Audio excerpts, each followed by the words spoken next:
The most important thing you want to keep in mind when installing a tile floor is the layout. Okay. Okay? So when I come in here, I remember you said you're going to have a vanity, his or her vanity on this wall. And I look at this wall here, that's an unfinished wall there. So those areas are forgiving. But my eye is drawn to where this tub is in the middle of the room here. Okay?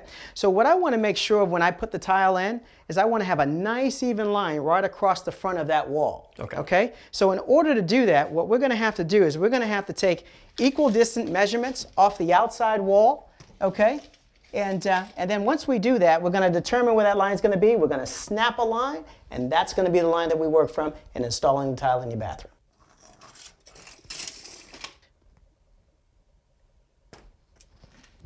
Okay, Brian, the reason why I put the line here is because when I set my first tile, get that into place, I'm going to line it up along the edge here, along my snap line that we have here.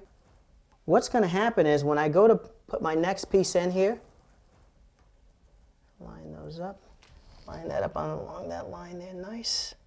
Check the spacing here. Well, now if you notice here along the wall, we have a full tile here, then a half tile, full tile, half tile, and so on and so forth. So we'll have that down the entire front of this tub wall. Okay. The other reason why I snapped this line here has to do with where we're going to end up on this outside wall. Let me show you. So we'll start to put our tile right here in place.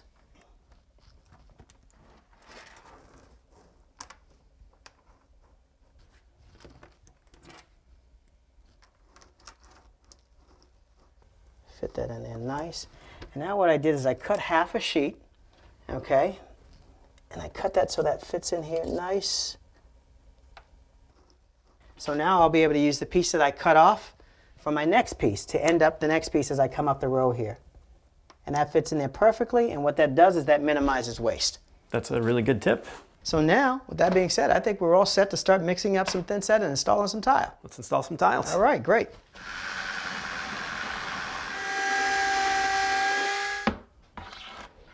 Now to apply the thinset to the floor today, we're going to use this 1/4 inch by 1/4 inch trowel.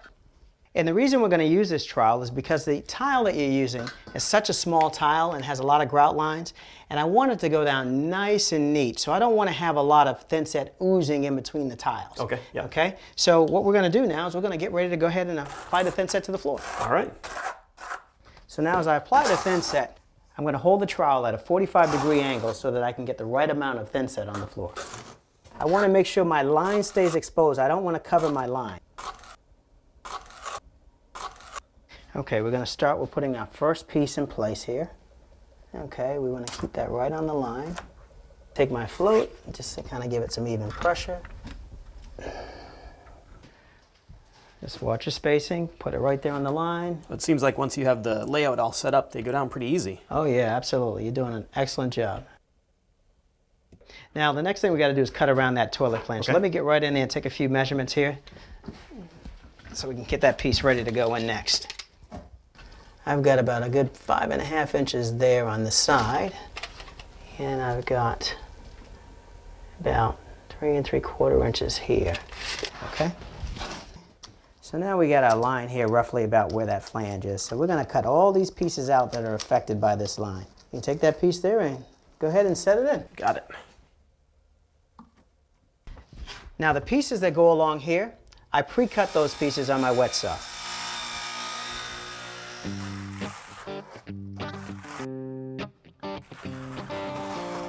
With the 2 sheets interlocked, we want to make sure we got plenty of thinset.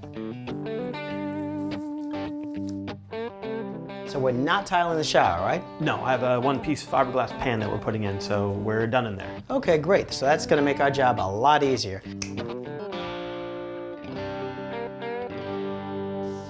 Okay, great. We got a lot of area covered today. So tomorrow, what you're going to do when the thinset is dry, Okay. you're going to use this same float and grout this entire floor. All right. Once the grout is set, you're going to take a wet sponge, wash down the excess grout. Then you're going to have just a little bit of a haze on the floor. Okay. So once it dries, you're going to take a dry cloth and wipe down that haze, wipe it right off. And once that haze is gone, you're going to have a great looking floor. It's already a great looking floor. Thanks a lot, Angelo. All right.